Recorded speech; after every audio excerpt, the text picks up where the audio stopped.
নবী করিম সাল্লাল্লাহু আলাইহি ওয়াসাল্লাম এই কথাটা 3 বার বলেন যে ইমানদারের কাছে যখন মরণ হাজির হবে, ইমানদারের কাছে যখন মরণ হাজির হবে, ইমানদারের কাছে যখন মরণ হাজির হবে, আল্লাহ রাব্বুল আলামিন তাকে তার পক্ষ থেকে 2টা সুসংবাদ দেয়। 1 নাম্বার সুসংবাদ হবে, বান্দা যখন মৃত্যুবরণ করবেন তখন তাকে সুসংবাদ দেওয়া হয় যে তোমার চিন্তা নাই, তোমার কোনো চিন্তা নাই, তোমার কোনো চিন্তা নাই, দুশ্চিন্তা করিও না, তুমি তো ইমানদার বান্দা, আমি তোমাকে কবুল করে নিয়েছি, তোমার কোনো দুশ্চিন্তা নাই, তুমি আমার কাছে চলে আসো। আল্লাহ তাকে সুসংবাদ দিয়ে ডাকতে থাকেন। এই জন্যই মানুষ যখন মারা যায় সন্তানদেরকে ডাক দিয়ে বলে, হে সন্তান, আমার উপরে কোনো অভিযোগ রাখিও না, তোমরা বোনের হক আদায় কইরো, তোমরা আত্মীয় স্বজনের হক আদায় কইরো, পাড়া প্রতিবেশীর হক আদায় কইরো, বন্ধু বান্ধবের হক আদায় করো। এ কারণে এই কথা আল্লাহ রাব্বুল আলামিন তার মুখ দিয়ে বলায়, কারণ আপনি আমি তো কোশ্চিনকালেও মানুষের কাছে ক্ষমা চাইতে পারি না। যদি কোনো বান্দা অপছন্দ করেন, কোনো বান্দা যদি আল্লাহ রাব্বুল আলামিনকে অপছন্দ করেন, অপছন্দর দ্বারা কি বোঝানো হয়েছে? অপছন্দর দ্বারা বোঝানো হয়েছে আল্লাহ রাব্বুল আলামিন আপনাকে আমাকে হুকুম করেছেন 5 ওয়াক্ত নামাজ পড়ার জন্য, কিন্তু আপনি আমি পড়ি না। তার মানে আপনি আমি আল্লাহ রাব্বুল আলামিনের হুকুমকে অপছন্দ করে। জোরে বলুন নাউজুবিল্লাহ। আল্লাহ রাব্বুল আলামিন হুকুম করেছেন রমজানে রোজা রাখো, কিন্তু বান্দা আপনার শক্তি থাকা সত্ত্বেও, সুস্থ থাকা সত্ত্বেও, আপনি পরিপূর্ণ সুস্থ বান্দা হওয়া সত্ত্বেও আপনি আমি মহান রবকে খুশি করি না। তার মানে ওই রোজার যে হুকুম করেছে, এই রোজার হুকুম আল্লাহ রাব্বুল আলামিন আপনাকে আমাকে করেছেন, কিন্তু আপনি আমি এটা পছন্দ করি না, এই বিদায় আপনি আমি ইবাদত করি না। জোরে বলেন কথা ঠিক কিনা? এরপরে হাদিস সাক্ষী দেয় নবী করিম সাল্লাল্লাহু আলাইহি ওয়াসাল্লাম বলেন, দুনিয়ার উম্মত যখন আল্লাহ রাব্বুল আলামিনকে অপছন্দ করবেন, আল্লাহ রাব্বুল আলামিনের হুকুমকে ছেড়ে দিবেন, নামাজ ছেড়ে দিবেন, রোজা ছেড়ে দিবেন, যাকাত ফরজ ছেড়ে দিবেন, সমর্থবানদের হজ ফরজ এটাও যখন ছেড়ে দিবেন, এরপরে মানুষকে কষ্ট দিবেন, জুলুম অত্যাচার করবেন, কারণ আল্লাহ রাব্বুল আলামিনের হুকুমের বাইরে যখন চলে যাবেন, ওই বান্দাটাকে আল্লাহ রাব্বুল আলামিন খতামাল্লাহু আলা কুলুবিহিম, তার দিলের ভিতরে মোহর মেরে দিবে।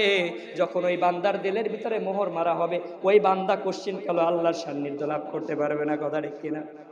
এটা কিন্তু বাস্তব। আপনি আমি আল্লাহ রাব্বুল আলামিনের বান্দা। কার বান্দা? কথা বলেন, কার বান্দা? দয়া করে কথা বলবেন, কারণ এই স্বীকৃতিগুলো আপনি আমি যদি দেই, আল্লাহকে আল্লাহ বলে স্বীকৃতি দেওয়া, তার নেয়ামতের শুকরিয়া আদায় করা, নবীকে নবী বলে মানা, হালালকে হালাল বলে জানা, সব কিছুর একটা স্বীকৃতি রয়েছে। কথা ঠিক কিনা? এই স্বীকৃতি যখন আপনার আমার জবান দ্বারা দেওয়া হয়, হাদিস সাক্ষী দেয় যখন মুমিন বান্দা রবের কথা স্মরণ করে, আল্লাহর নিয়ামতের কথা স্মরণ করে, মুমিন বান্দা সমস্ত কিছুকে কখন আল্লাহর নিয়ামত বলে স্বীকৃতি দান করে, তখন আপনার আমার মনের ভিতরের ঈমান নামক যে জিনিসটা রয়েছে ওইটা জিন্দা হয়। জোরে বলুন সুবহানাল্লাহ। এখন আপনি আমি যদি স্বীকৃতি দিই, তাহলে আপনি আমি এটার পক্ষে থাকি। পার্লামেন্ট হয় না, যখন একটা প্রস্তাব রাখা হয়, 2টা গ্রুপ হয়, একটা গ্রুপ বলে যে আপনারা যদি হা বলেন, হায়ের সংখ্যা যদি বেশি হয়, আওয়াজ যদি জোরে হয়, তাহলে মনে করে স্পিকার সাহেব যে হা জয়যুক্ত হয়েছে। কথা ঠিক কিনা? যদি না, নায়ের সংখ্যা যদি বেশি হয়, তাহলে না জয়যুক্ত হয়েছে। সুতরাং আজকে আপনি আমি এখানে যেসব কথা শুনবো, অধিকাংশ কথাই হায়ের পক্ষে হবে। জোরে বলুন সুবহানাল্লাহ। সম্মানিত হাজরিন, আমি খুতবার শুরুতেই একখানা আয়াত তেলাওয়াত করেছি, যেখানে আল্লাহ রাব্বুল আলামিন বলেন প্রতিটা মানুষ, প্রতিটা প্রাণী মরণশীল। জোরে বলুন সুবহানাল্লাহ। এই কথাটা চরম সত্য কথা। কি কথা? এই কথাটা চরম সত্য কথা। পৃথিবীর যত দার্শনিক, বৈজ্ঞানিক, যত লেখক, গবেষক, যত প্রকার হিন্দু বলেন, বৌদ্ধ বলেন, খ্রিস্টান বলেন, ইহুদি নাসারা বলেন, যত প্রকার মানুষ রয়েছে, তারা কোরআনের সমস্ত আয়াতকে যদি অস্বীকার করে, কিন্তু এই একখানা আয়াতের কাছে মাথা নত করতে বাধ্য হবে। জোরে বলুন সুবহানাল্লাহ। এই যে আয়াত, যে কুল্লু নাফসিন যায়িকাতুল মাউত, যে প্রতিটা প্রাণী কি মরণশীল। সম্মানিত হাজরিন, আপনি আমি মরণশীল আল্লাহ রাব্বুল আলামিন বলছেন। কে বলেছেন? আল্লাহ রাব্বুল আলামিন বলেছেন। সুতরাং ওই অনুযায়ী আপনাকে আমাকে জীবন যাপন করতে হবে। আল্লাহ পাক আপনাকে আমাকে তৌফিক দান করুন। সকলে বলুন আল্লাহুম্মা আমিন। সম্মানিত হাজরিন, আল্লাহ রাব্বুল আলামিন সূরাতুল আহজাবের 16 নং আয়াতের ভিতরে বর্ণনা করেন যে দুনিয়ার মানুষ, তোমরা মরণ থেকে যতই পালায়ন করো না কেন, যতই চেষ্টা করো না কেন, মরণ থেকে তুমি বাঁচবা পালায়ন করো না কেন, ওই পালায়ন, ওই চেষ্টা ব্যর্থ হবে, কোনো কাজে আসবে না। তোমাকে নিশ্চিত মরণ নামক জিনিসের স্বাদ গ্রহণ করতে হবে। জোরে বলুন সুবহানাল্লাহ। সম্মানিত হাজরিন, আল্লাহ রাব্বুল আলামিন সূরাতুন নিসার ৭৮ নং আয়াতের ভিতরে বর্ণনা করেন যে কাঁচের একটা গ্লাস দ্বারা যদি একটা বিল্ডিং তৈরি করা হয়, কি তৈরি করা হয়? কাঁচের একটা গ্লাস দ্বারা যদি একটা রুম তৈরি করা হয়, ওই রুমের ভিতরে দুনিয়ার পোকা মাকড় থেকে শুরু করে মশা মাছি থেকে শুরু করে যা কিছু আছে না কেন, যদি কোনো কিছু প্রবেশ নাও করতে পারে, ওইখানেও যদি কোনো বান্দা মরণ থেকে বাঁচার জন্য নিজে অবস্থান করে, তাহলে ওই বান্দা ওইখানে মরণ থেকে বাঁচতে পারবে না। জোরে বলুন সুবহানাল্লাহ। আপনার আমার মৃত্যু অবধারিত। মৃত্যু কি অবধারিত? এটা নিশ্চিত মৃত্যু হবেই। আপনাকে আমাকে মৃত্যুর স্বাদ গ্রহণ করতেই হবে। সেটা আপনার নির্দিষ্ট টাইমে নির্দিষ্ট সময়ে মৃত্যুবরণ করতে হবে। সম্মানিত হাজরিন, আল্লাহ রাব্বুল আলামিন সূরাতুল ইউনূসের ৪৯ নং আয়াতের ভিতরে বর্ণনা করেন, আমি আপনি আপনার আমার কাছে সকলেই মৃত্যুর সার্টিফিকেট আসবে, মৃত্যু নামক জিনিস চলে আসবে। জোরে বলুন সুবহানাল্লাহ। মৃত্যু নামক জিনিস আপনার আমার সকলের কাছেই আসবে, এটা আপনার আমার জন্য নির্ধারিত। আল্লাহ রাব্বুল আলামিন বলেন, আমার আপনার সকলের কাছেই মৃত্যু নামক জিনিস চলে আসবে। এই মরণ নামক জিনিস আপনাকে আমাকে এমন এক সময় আসবে যেটা 1 মিনিট আগেও হবে না, 1 মিনিট পরেও হবে না। আপনাকে যে উসিলায় আল্লাহ রাব্বুল আলামিন নির্ধারণ করেছেন, আপনাকে আমাকে সেই উসিলায় মৃত্যুবরণ করতে হবে। জোরে বলুন সুবহানাল্লাহ। এখন মৃত্যু আপনার আমার অবধারিত। মৃত্যু কি অবধারিত? মৃত্যু হবেই, মৃত্যু আসবেই। এই মৃত্যুর ভয় আপনাকে আমাকে রাখতে হবে। আমি তো বলি, কোনো মুমিন বান্দা যদি যে কোনো কাজের ক্ষেত্রে, অন্যায় কাজ হোক ভালো কাজ হোক, অন্যায় কাজ যখন একটা মুমিন বান্দা করবে, একটা মানুষ যখন করতে যাবে, তখন যদি ওই কাজটা করার আগে ভাবে আর চিন্তা করে যে আমাকে তো মরতে হবে, আমি কেন এই অন্যায় করতেছি। একটা মানুষের উপর যখন জুলুম করে, সে যদি ভাবে আমাকে তো মরতে হবে, আমি কেন এই অন্যায় করতেছি। আজুল মুসলমাতু ইয়াউমাল কিয়ামা, জুলুম কাল কিয়ামতের দিন অন্ধকার হয়ে দেখা দেবে আমার জন্য, আমি কেন এর উপরে জুলুম করতেছি। এই কথা যখন একটা মানুষ ভাববে আর চিন্তা করবে যে আমাকে মরতেই হবে, আমাকে মরতেই হবে, আমাকে মরতেই হবে, তাহলে ওই মুমিন বান্দা, ওই মানুষ কখনো ভুল করতে পারে না। কথা ঠিক কিনা? ওই বান্দা কখনো ভুল করতে পারে না। ওই বান্দা কখনো ভুল করতে পারে না যদি সে মৃত্যুর সঠিক দীক্ষা মনের ভিতরে ঢুকিয়ে রাখতে পারে। সম্মানিত হাজরিন, আপনি আমি যারা আছি সবাইকে মৃত্যুবরণ করব। কি করব? আপনি আমি যারা আছি সবাই মৃত্যুবরণ করব। মৃত্যুর কথা আপনাকে আমাকে স্মরণ করতে হবে। মৃত্যুর কথা কি আপনাকে আমাকে স্মরণ করতে হবে। নবী করিম সাল্লাল্লাহু আলাইহি ওয়াসাল্লাম তিরমিজি শরীফের ভিতরে বর্ণনা করেন, 2458 নং হাদিসের ভিতরে বিশ্বনবী সাল্লাল্লাহু আলাইহি ওয়াসাল্লাম বলেন, হাজরিন ভাইরা রে আমার, বিশ্বনবী সাল্লাল্লাহু আলাইহি ওয়াসাল্লাম বর্ণনা করেন, আমাদের মরণের পরে আপনাকে আমাকে চিন্তা করতে বলেছেন। হে দুনিয়ার উম্মত, তোমরা চিন্তা করবে, তুমি যে অঙ্গ প্রত্যঙ্গ দ্বারা অহংকার করো, অঙ্গ প্রত্যঙ্গ দ্বারা তুমি শক্তি দেখাও, চোখ দ্বারা শক্তি দেখাও, চেহারা দ্বারা অহংকার করো, হাত দ্বারা জুলুম অত্যাচার করো, পা দ্বারা চুরি করার জন্য অগ্রসর হও, মন দ্বারা চিন্তা ভাবনা করো, তাহলে শোনো শোনো শোনো, যারা এইরকম চিন্তা ভাবনা করো, বিশ্বনবী সাল্লাল্লাহু আলাইহি ওয়াসাল্লাম বলেন, হে বান্দা, তোমাকে চিন্তা করতে হবে, হে উম্মত তোমাকে ভাবতে হবে, তুমি মৃত্যুর পরে কিন্তু পচে গলে যাবা। জোরে বলুন নাউযুবিল্লাহ। আপনার আমার এই শরীর, আপনার আমার চেহারা, আপনার আমার দাম্ভিকতা, আপনার আমার অহংকারিত্ব, আপনার আমার শক্তি, আপনার আমার যা কিছু আছে সব কিছু পচে গলে মাটির সাথে মিশে যাবে। কথা ঠিক কিনা? পচে গলে মাটির সাথে মিশে যাবে, আপনি নিশ্চিহ্ন হয়ে যাবেন, আপনার কিছুই থাকবে না। আপনাকে ওই কথা চিন্তা করতে বলেছেন নবী করিম সাল্লাল্লাহু আলাইহি ওয়াসাল্লাম, যে হে বান্দা, হে উম্মত, তোমাকে এই কথাটা চিন্তা করতে হবে, মৃত্যুর পর কিন্তু তুমি পচে গলে যাবে। কত বড় একটা কথা! মৃত্যুর পর একটা পচে যাবা। একটা কাপড়ের গ্যারান্টি 6 মাস দেওয়া যায়, সামান্য একটা পলিথিন মানুষ তৈরি করে ওটার গ্যারান্টি আপনি আমি দিয়ে থাকি আজীবন পর্যন্ত, যে মাটিতে যা কিছু পড়বে পচে যাবে, কিন্তু পলিথিন পচবে না। কথা ঠিক কিনা? কিন্তু আপনি আমি মানুষ হয়ে, যে মানুষ পলিথিন বানাইলাম, আপনি আমি মানুষ হয়ে আপনি আমি ওই গ্যারান্টি দিতে পারি না আপনি পচবো না, গলবো না। আল্লাহ পাক যদি আপনাকে আমাকে ভালোবাসেন, হয়তোবা আপনাকে আমাকে অক্ষত রাখতে পারেন, কিন্তু নিশ্চিত আপনাকে আমাকে এইটা স্মরণ করতে হবে যে আপনি আমি পচে গলে যাবেন। আল্লাহ পাক আপনাকে আমাকে এখান থেকে বোঝার মতো তৌফিক দান করুন। সকলে বলুন আল্লাহুম্মা আমিন। হাজিরিন ভাইরা আমার, বিশ্বনবী সাল্লাল্লাহু আলাইহি ওয়াসাল্লাম তিরমিজি শরীফের 2142 নং হাদিসের ভিতরে বর্ণনা করেন নবী করিম সাল্লাল্লাহু আলাইহি ওয়াসাল্লাম বলেন, কোন মানুষ যখন আল্লাহর কল্যাণ চায়, হাদিসটা মনে রাখবেন, কোন উম্মত বা কোন মানুষ যখন আল্লাহ রাব্বুল আলামিনের কল্যাণ চায়, কোন মানুষ যখন আল্লাহ রাব্বুল আলামিনের কল্যাণ চায়, স্বয়ং আল্লাহ রাব্বুল আলামিন সাথে সাথে ওই বান্দার ওই মানুষের কল্যাণ চায়। জোরে বলুন সুবহানাল্লাহ। বিশ্বনবী সাল্লাল্লাহু আলাইহি ওয়াসাল্লাম বলেন যে কোন মানুষ যখন আল্লাহ রাব্বুল আলামিনের কাছে পানা চায় যে আল্লাহ তুমি আমাকে সাহায্য করো, আমি গুনাহ থেকে বাঁচতে চাই, তুমি আমাকে ক্ষমা করে দাও, আমি তোমার কাছে ফিরে আসতে চাই, তুমি আমার জন্য রহমতের দরজা খুলে দাও, আমি তোমার দরবারে এসে তোমার কুদরতি পায়ে সিজদা দিতে চাই, সাথে সাথে আল্লাহ রাব্বুল আলামিন তার জন্য সমস্ত প্রকার রহমতের দরজা খুলে দিয়ে তাকে আপন করে নেয়। জোরে বলুন সুবহানাল্লাহ। বিশ্বনবী সাল্লাল্লাহু আলাইহি ওয়াসাল্লাম হাদিসের ভিতরে বলেন, যদি কোন উম্মত যদি আল্লাহর কাছে সাহায্য চায় কাজ করার মতো, কাজ করার জন্য আল্লাহর কাছে পানা চায়, আল্লাহ রাব্বুল আলামিন তাকে কাজ করার সুযোগ করে দেয়, যে আমি কাজ করব, আল্লাহ রাব্বুল আলামিন আমাকে একটা কাজের ব্যবস্থা করে দাও, আল্লাহ রাব্বুল আলামিন কাজ করার সুযোগ করে দেয়। সাহাবায়ে কেরাম প্রশ্ন করলেন, ইয়া রাসূলুল্লাহ, ইয়া হাবিবাল্লাহ, কাজ করার কথাটা দ্বারা কি বুঝিয়েছেন? কাজ করার কথাটা দ্বারা আমরা কি বুঝতে পারবো? এটার মূল কথাটা কি আপনি আমাদেরকে শোনান। নবী করিম সাল্লাল্লাহু আলাইহি ওয়াসাল্লাম জবাবে বলেন, ওই ব্যক্তি মরণের আগে আল্লাহ রাব্বুল আলামিনের নেক কাজ বেশি বেশি করবে। জোরে বলুন সুবহানাল্লাহ। কোন কাজ বলেছেন? যে মৃত্যুর আগে ওই ব্যক্তি নেক কাজ বেশি বেশি করবেন। জোরে বলুন সুবহানাল্লাহ। এই যে মৃত্যুর আগে নেক কাজ বেশি বেশি করবেন, এটা দ্বারা কি বুঝি?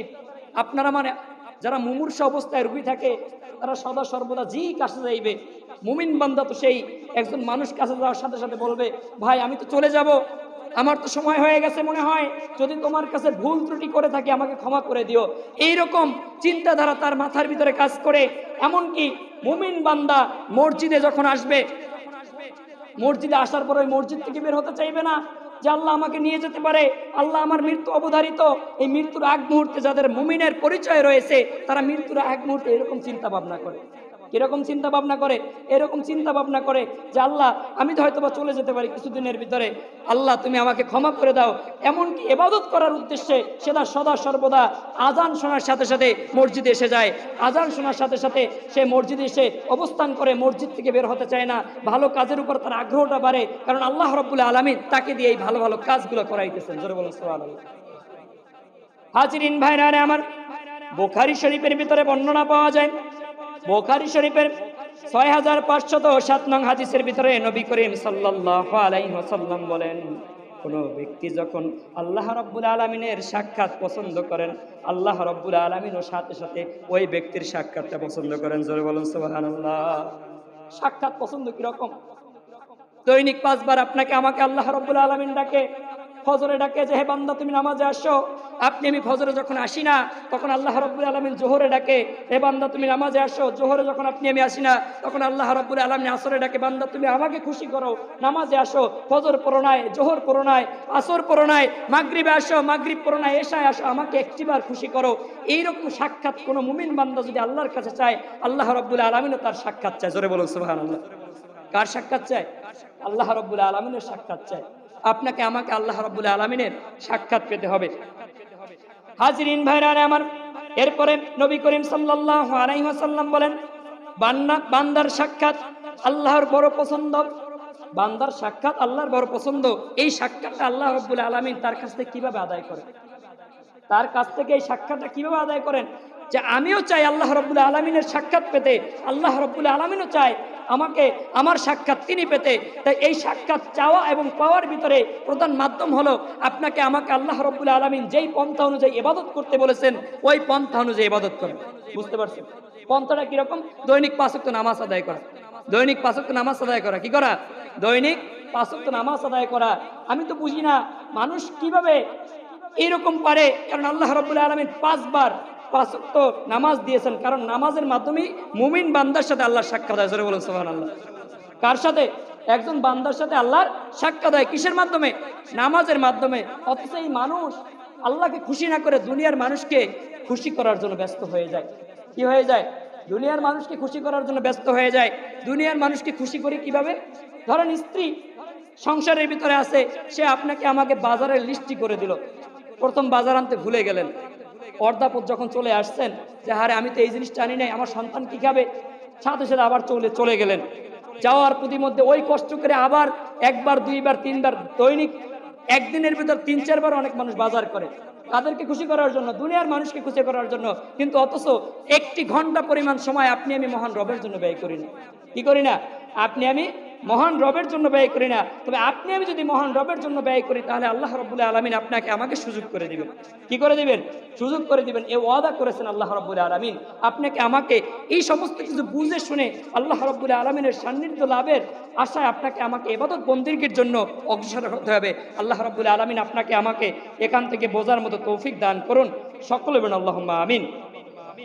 এরপরে হাদিস, এই হাদিসের অপর হাদিস হলো, দুনিয়ার মানুষের ভিতরে যদি আল্লাহ রাব্বুল আলামিনকে যদি কোনো বান্দা অপছন্দ করেন, কোনো বান্দা যদি আল্লাহ রাব্বুল আলামিনকে অপছন্দ করেন, অপছন্দর দ্বারা কি বোঝানো হয়েছে? অপছন্দর দ্বারা বোঝানো হয়েছে আল্লাহ রাব্বুল আলামিন আপনাকে আমাকে হুকুম করেছেন 5 ওয়াক্ত নামাজ পড়ার জন্য, কিন্তু আপনি আমি পড়ি না। তার মানে আপনি আমি আল্লাহ রাব্বুল আলামিনের হুকুমকে অপছন্দ করে। জোরে বলুন নাউজুবিল্লাহ। আল্লাহ রাব্বুল আলামিন হুকুম করেছেন রমজানে রোজা রাখো, কিন্তু বান্দা আপনার শক্তি থাকা সত্ত্বেও, সুস্থ থাকা সত্ত্বেও, আপনি পরিপূর্ণ সুস্থ বান্দা হওয়া সত্ত্বেও আপনি আমি মহান রবকে খুশি করি না। তার মানে ওই রোজার যে হুকুম করেছে, এই রোজার হুকুম আল্লাহ রাব্বুল আলামিন আপনাকে আমাকে করেছেন, কিন্তু আপনি আমি এটা পছন্দ করি না, এই বিদায় আপনি আমি ইবাদত করি না। জোরে বলেন কথা ঠিক কিনা?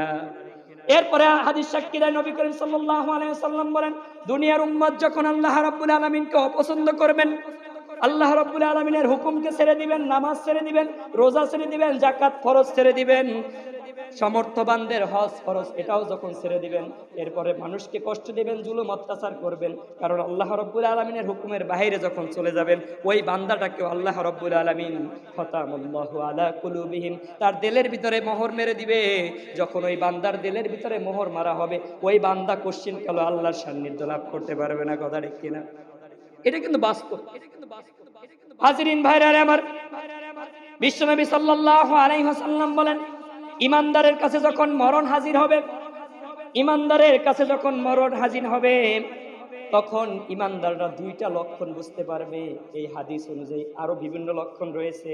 বিশ্বনবী সাল্লাল্লাহু আলাইহি ওয়াসাল্লাম বলেন, ইমানদারের কাছে যখন মরণ হাজির হয়ে যায়, তখন নবী করিম সাল্লাল্লাহু আলাইহি ওয়াসাল্লাম এই কথাটা 3 বার বলেন যে ইমানদারের কাছে যখন মরণ হাজির হবে, ইমানদারের কাছে যখন মরণ হাজির হবে, ইমানদারের কাছে যখন মরণ হাজির হবে, আল্লাহ রাব্বুল আলামিন তাকে তার পক্ষ থেকে 2টা সুসংবাদ দেয়।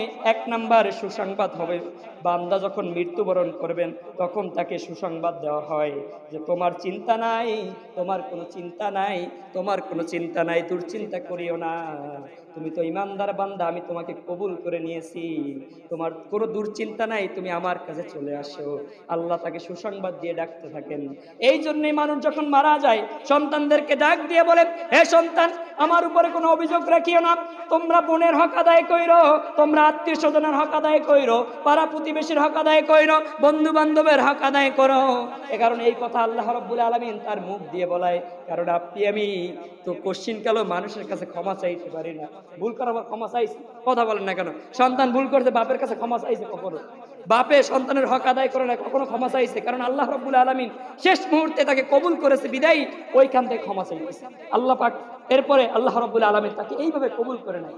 2 নাম্বার হলো, নবী করিম সাল্লাল্লাহু আলাইহি ওয়াসাল্লাম বলেন, 2 নাম্বার, কবরে যাওয়ার পর আল্লাহ রাব্বুল আলামিন তাকে সম্মানিত করবেন। কবরে যাওয়ার পর আল্লাহ রাব্বুল আলামিন ওই মুমিন বান্দাকে সম্মানিত করার ওয়াদা করেছেন। সম্মানিত কথার দ্বারা বোঝানো হয়েছে আল্লাহ রাব্বুল আলামিন তাকে জান্নাতুল ফেরদাউসের উচ্চ মাকাম দান করে দিবেন। জোরে বলুন সুবহানাল্লাহ। এখন আপনি আমি জানি মরণ অবধারিত, কিন্তু আপনি ফিরে আসেন। আমি তো মনে করি মানুষ নিজ ইচ্ছায় পথভ্রষ্ট হয়। শয়তান যাকে একবার পথভ্রষ্ট করে তাকে আর শয়তান ধোঁকা দেয় না, কারণ তো এমনিতেই পথভ্রষ্ট। মুমিন যে বান্দা, মুমিন আর শয়তানের মাঝে প্রতিদিন যুদ্ধ হয়, কুস্তি যুদ্ধ হয়। শয়তান আপনাকে কুস্তি যুদ্ধে বারবার পরাজিত করে। যখন আপনি বলেন আস্তাগফিরুল্লাহ, যে আল্লাহ তুমি আমাকে ক্ষমা করে দাও, তখন শয়তান হেরে যায়। আবার যখন আপনি ভুল করেন তখন আপনার শয়তান জিতে যায়। যখন আবার আপনি আল্লাহর কাছে তওবা করে ফিরে আসেন তখন আপনি জিতে যান। এইরকম কুস্তি যুদ্ধ প্রতিনিয়ত আপনার আমার মাঝে চলতেছে। কারণ আপনি আমি ভুল করি, ভুল করার পরে আবার রবের কাছে ফিরে আসি, কিন্তু আপনি আমি তওবাটা সঠিকভাবে করতে পারি না। কি করতে পারি না? তওবা সঠিকভাবে করে যে আল্লাহ ভুল আর করবো না। তওবার 4টা শর্ত আপনি আমি জানি। এর ভিতরে একটা শর্ত হলো যে গুনাহ যে করেছে পশ্চিমকালে ওই গুনাহ আর করবো না, ওইটার ভিতরে ইস্তেকামত থাকা, মজবুত থাকা যে আল্লাহ আমি আর গুনাহ করবো না। হাজরিন ভাইরা আমার, মৃত্যু আপনার জন্য অবধারিত। কুল্লু নাফসিন যায়িকাতুল মাউত, প্রতিটা প্রাণী, প্রতিটা মানুষ, প্রতিটা প্রাণী, জিন থেকে ইনসান থেকে শুরু করে মাখলুকাত থেকে শুরু করে প্রতিটা প্রাণী মরণশীল। আপনি আমি এই বিষয়ে জানি, কিন্তু আপনাকে আমাকে জেনে শুনে আল্লাহ রাব্বুল আলামিনের দরবারে হাজির হতে হবে। কি হতে হবে? জেনে শুনে হাজির হতে হবে। আপনি জানেন মরণ অবধারিত, কিন্তু এই জানার পর আপনি পাপ করতেছেন। এই যে আমাদের মুসল্লি চলে গেছে, মানুষ যখন মারা যায় তাকে কিন্তু লাশ বলে। কি বলে? লাশ বলে। এই লাশ মানে কি? কিচ্ছু না। লাশের আরেকটা অর্থ লাশাইয়ুন, মানে কি? কিচ্ছু না, কিচ্ছু না, কিচ্ছু না। কিরকম কিচ্ছু না? যখন মারা যাওয়ার সাথে সাথে ওই যে খাট পালং তৈরি করে ওইখান থেকে নামাইয়া জমিনে শোয়াই দেওয়া হয়, জমিনে শোয়াই দেয়। কথা ঠিক কিনা? মানে কি বুঝায়? যেটা তো লাশ। যত আত্মীয় স্বজন যা কিছু আছে তো কিচ্ছু না, তো লাশ মৃত্যুবরণ করেছে, একে দ্রুত সরানোর ব্যবস্থা করো, দ্রুত কবর দেওয়ার ব্যবস্থা করো। এইরকম দিন আপনার আমার জন্য অপেক্ষা করতেছে। আপনি আমি বাঁচতে পারবেন তা না, আপনাকেও মৃত্যুর স্বাদ গ্রহণ করতে হবে, আপনাকেও মরতে হবে, আপনাকেও ওই অন্ধকার কবরে যেতে হবে। মৃত্যু এমন একটা জিনিস যেটা আপনাকে আমাকে পাকড়াও করবেই। আমি বুঝি না মানুষ জানে যে মৃত্যু মানে বরণ করবে, সে কিভাবে আবার অন্যায় করে, সে কিভাবে আবার মহান রবের হুকুম থেকে দূরে থাকে। আপনি পাপ করেন সমস্যা নাই, তারপরে নামাজটা আদায় করেন, আল্লাহর কাছে ক্ষমা চান, আল্লাহর কাছে দাঁড়াইতে পারবেন যে আল্লাহ নামাজ আদায় করেছি, অন্যায় তো করেছি, কোনো কিছু নাই, 5 ওয়াক্ত নামাজ তো পড়েছি, এটার উসিলায় তুমি যা করার করো। কিন্তু আপনি আমি এটাও করতেছি না।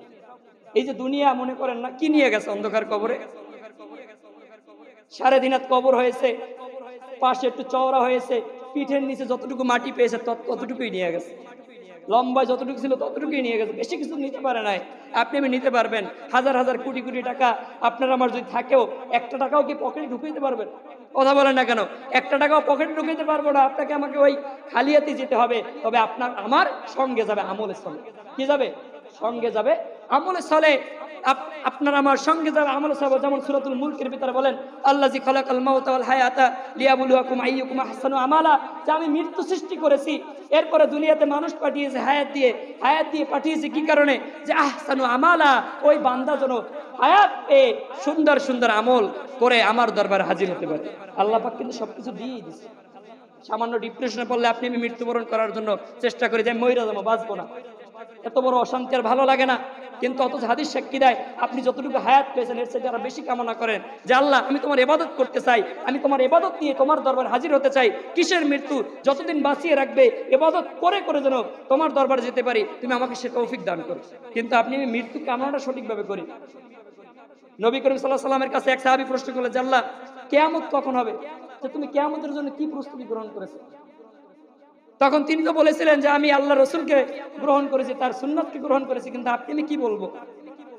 আপনি আমি কি বলবো? আপনার আমার কিছু বলার নাই। আপনাকে আমাকে অনেক সময় প্রশ্ন করেন কিয়ামত কবে? যে মৃত্যুবরণ করে তার জন্য ওইখান থেকেই কিয়ামত, যে মৃত্যুবরণ করলো তার জন্য ওইখান থেকেই কিয়ামত। আপনি আমি বুঝে শুনে সবকিছু জেনে বুঝে ভুলগুলো করতেছি। সন্তান ভুল করলে ওই সন্তানকে আপনি রাখতেন না, স্ত্রী ভুল করলে 1 দিন 2 দিন 3 দিন 5 দিন তালাক দেওয়ার জন্য ব্যস্ত হয়ে যেতেন। আপনার মা বাবা ভুল করলে ওই মা বাবাকে আপনি আমি ছাড়তেন না। আপনি আমি এমন মানুষ ভুল করেছে মা বাবা, তাকেও আপনি আমি ছাড়ি না, কারণ ভুল করেছে কেন? অথচ বান্দা আপনি বারবার ভুল করতেছেন, আপনার জিন্দেগিতে ভুল করতেছেন, আপনার নামাজ নিয়ে ভুল করতেছেন, রমজান নিয়ে ভুল করতেছেন, কিন্তু আপনার আমার কোনো অনুশোচনা নাই। আপনাকে আমাকে মৃত্যুকে ভয় পেতে হবে। হাজরিন ভাইরা আমার, তাফসীর ইবনে কাসিরের ভিতরে বর্ণনা পাওয়া যায়, আল বিদায়া ওয়াল নিহায়া কিতাবের ভিতরে ইবনে কাসির রাহমাতুল্লাহ আলাইহি বলেন হযরত ঈসা আলাইহিস সালাতু ওয়াস সালাম রাস্তা দিয়ে হেঁটে যাচ্ছিলেন। কি দিয়ে হেঁটে যায়? রাস্তা দিয়ে হেঁটে যায়। কানের সুখ দেওয়ার জন্য বলি না, কারণ এই ঘটনাগুলো সত্য, ভয় ভীতি ঢোকানোর জন্য বলি। রাস্তা দিয়ে হেঁটে যাচ্ছিলেন, রাস্তা দিয়ে হেঁটে যাওয়ার পরে একজন মহিলা, বৃদ্ধ মহিলা রাস্তার পাশে কবরের পাশে বসে বসে কান্না করতেছিলেন। ওই দৃশ্য দেখে তিনি দাঁড়িয়ে গেলেন আর বলতেছেন, হে মা জননী, হে বৃদ্ধা মহিলা, তুমি কেন কান্না করো? তিনি ডাক দিয়ে বলেন, হে ঈসা রে, আমার সন্তান, মেয়ে সন্তান মৃত্যুবরণ করেছেন। আমি সেই শোক সইতে পারি না, আমি কান্নাকাটি করতেছি। তবে তুমি এসেছো, ভালো কাজ হয়েছে। আমি এখন আর কান্নাকাটি করব না, কারণ তোমাকে তো আল্লাহ রাব্বুল আলামিন একটা মুজিজা দিয়েছে, মৃত্যু ব্যক্তিকে জীবিত করা যাবে। বলুন সুবহানাল্লাহ। এরপরে বলতেছেন, আমার সন্তানকে জীবিত করে দাও, আমি একটু সন্তানকে দেখব। হাজিরিন ভাইরা আমার, ঈসা আলাইহিস সালাতু ওয়াস সালাম ডাক দিয়ে বলেন, বিইজনিল্লাহ, হে কবরের ভিতরে কে আছো তুমি, আল্লাহ রাব্বুল আলামিনের নামে জীবিত হয়ে যাও, আল্লাহর হুকুমে জীবিত হয়ে যাও। ওই মহিলা, ওই নারীর সামনে তখন সন্তান জীবিত হয়ে কবর চৌচির হয়ে ফেটে তারপরে উপরে উঠলেন। এরপরে ওই যে মা জননী সন্তানের দিকে তাকিয়ে দেখতেছেন আর ভয় পেয়েছেন, হে সন্তান, তুমি তো মৃত্যুবরণ করেছো। এমন একটা অবস্থায় তুমি ছিল, জীবিত অবস্থায় মৃত্যুবরণ করেছো, যুবতী অবস্থায় মৃত্যুবরণ করেছো। তোমার চেহারার ভিতরে ভালো একটা জিনিস ছিল, তোমার চুলগুলো কাঁচা ছিল, কালো ছিল, কিন্তু আজকে তুমি এই যে এখন যে তুমি জীবিত হলা, তোমার চেহারার দিকে তাকানো যায় না, তোমার চুলগুলো সাদা হয়ে গেছে, কারণ কি? এরপরে ওই যে মেয়েটা জীবিত হলো সে ডাক দিয়ে বলতেছেন, মা জননী, আপনি তো আমার জন্য কবর জিয়ারত করতে পারতেন, দোয়া করতে পারতেন, কেন আপনি আমাকে এই ঈসা রুহুল্লাহর মাধ্যমে জীবিত করাইলেন? আমি তো জীবিত হয়েছি, কারণ আমাকে তো মৃত্যুবরণ করতে হবে। কথা ঠিক কিনা? জীবিত হয়েছে ঠিকই, মৃত্যুবরণ করতে হবে। যে আমি জীবিত হয়েছি ঠিকই, আমাকে তো মৃত্যুবরণ করতে হবে। যখন আমাকে ডাক দেওয়া হয়েছে কুম বিইজনিল্লাহ, আল্লাহর নামে, তুমি হুকুমে, আল্লাহর হুকুমে তুমি জীবিত হয়ে যাও, তখন আমি কবরের ভিতরে বসে পড়েছিলাম। আমার চুলগুলো তখনও কালো ছিল, কিন্তু আমি যখন আল্লাহর হুকুমে জীবিত হয়ে উপরে উঠতেছিলাম, তখন আমি দেখতে পাইলাম আমার চিন্তায়, আমার ওই যে মৃত্যুবরণ করতে হবে, ওই চিন্তায় আমার চুলগুলো সাদা হয়ে গেছে। মৃত্যু যন্ত্রণা আছে না? মৃত্যু যন্ত্রণা আছে। সম্মানিত হাজিরিন, আপনারা আমার জন্য অপেক্ষা করতেছে সেই মৃত্যু। এই মৃত্যুর কিন্তু গ্যারান্টি নাই, মৃত্যুর কোনো গ্যারান্টি নাই। সব কিছু গ্যারান্টি দিতে পারেন, বিল্ডিং উঠাইছেন, ফাউন্ডেশন দিয়েছেন, এত বছর চলবে, গ্যারান্টি আছে, কিন্তু আপনার আমার কোনো গ্যারান্টি নাই। সুতরাং আপনি আমি ফিরে এসে মহান রবকে খুশি করে, নিজের আমলকে সহি করে, যেটা নিয়ে আল্লাহর কাছে দাঁড়াতে পারবো, সে ব্যবস্থা করে আল্লাহর কাছে হাজির হতে পারি। আল্লাহ পাক আপনাকে আমাকে বোঝার মতো, আমল করার মতো তৌফিক দান করুন। সকলে বলুন আল্লাহুম্মা আমিন। আসসালামু আলাইকুম ওয়া রাহমাতুল্লাহ।